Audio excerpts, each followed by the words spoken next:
Somali জলদস্যুরা কেন মাথাচাড়া দিয়ে উঠছে? প্রায় ৬ বছর পর আবারও মাথাচাড়া দিয়ে উঠেছে সোমালিয়ার জলদস্যুরা। এর আগেও অঞ্চলটিতে একের পর এক জাহাজে হামলা করে নাবিকদের জিম্মি ও মুক্তিপণ আদায়ের একাধিক ঘটনা ঘটেছে। এর পরিপ্রেক্ষিতে একজোট হয়ে জলদস্যু বিরোধী অভিযান চালিয়েছে আন্তর্জাতিক বিভিন্ন পক্ষ। ফলে উল্লেখযোগ্য পরিমাণে কমে যায় জলদস্যুদের আক্রমণ। কিন্তু গত কয়েক মাসে অন্তত ১৪টি জাহাজ ছিনতাইয়ের ঘটনায় হর্ন অফ আফ্রিকা অঞ্চলের সমুদ্র নিরাপত্তা নিয়ে আবারও শঙ্কা তৈরি হয়েছে। প্রশ্ন উঠছে, কেন কোনোভাবেই সোমালিয়ার জলদস্যুদের থামানো যাচ্ছে না? আর হর্ন অফ আফ্রিকার বড় একটি অংশ জুড়েই আছে সোমালিয়া।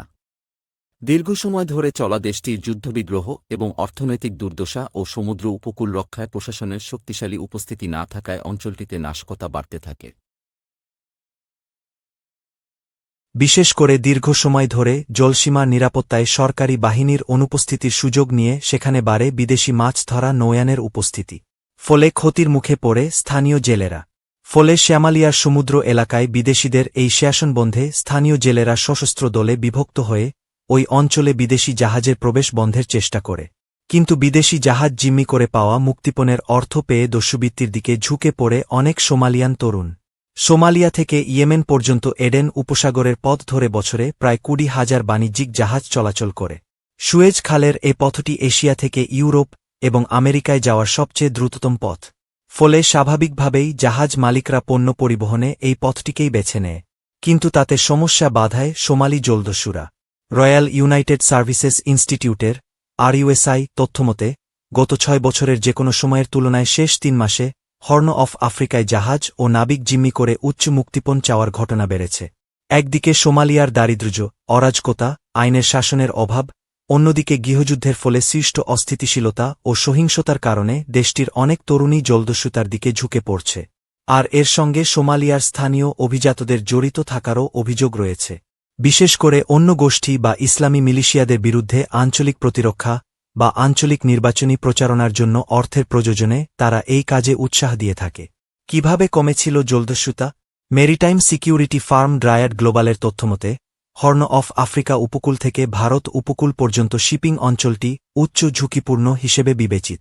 এই অঞ্চলে ২৫টি দেশের নৌবাহিনী রয়েছে, কিন্তু এর বিশাল আকারের তুলনায় এই সংখ্যা নিরাপদ নৌচলাচলের জন্য পর্যাপ্ত নয়। ছোট নৌকাজাতীয় স্কিফ, আর সামান্য কিছু অস্ত্র দিয়ে সোমালিয়ার জলদস্যুরা বিশাল মালবাহী জাহাজ ছিনতাই করে।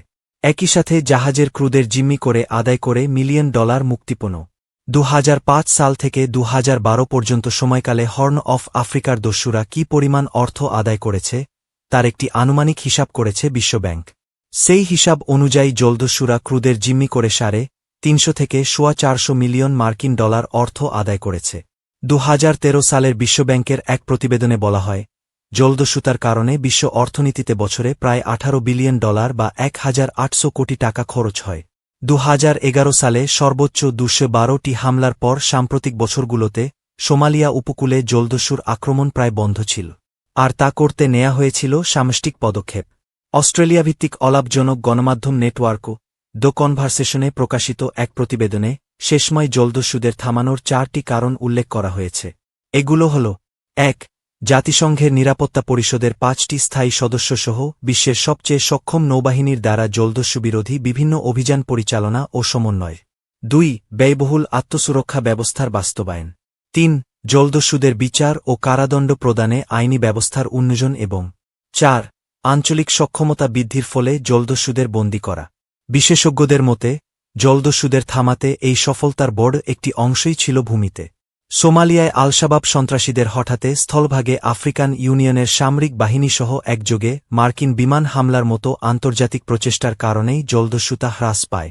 সোমালিয়ায় আফ্রিকান ইউনিয়ন মিশনের অংশ হিসেবে ২০১২ সালে কেনিয়ার সৈন্যরা কিসমাজো বন্দর দখল করে এবং আল-শাবাব যোদ্ধাদের তাড়া করে।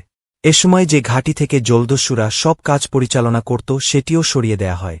একই সঙ্গে কিছু রক্ষণশীল সোমালি গোষ্ঠীও জলদস্যুদের নেটওয়ার্কের প্রতি ক্ষেপে গিয়েছিল। ঐতিহ্য বা ধর্মের ওপর নির্ভর না করে বরং অস্ত্র আর ডাকাতির ওপর নির্ভর করে হঠাৎ করেই একটি দলের আধিপত্য অন্যরা মেনে নিতে পারেনি। ফলে স্বাভাবিকভাবেই দস্যুরা ক্ষমতা হারাতে শুরু করে। তবে ৬ বছর পর নতুন করে বাড়ছে জলদস্যুতার ঘটনা।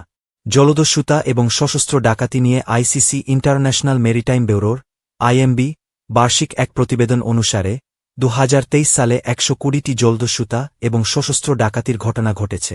2022 সালে এই সংখ্যা ছিল 115টি।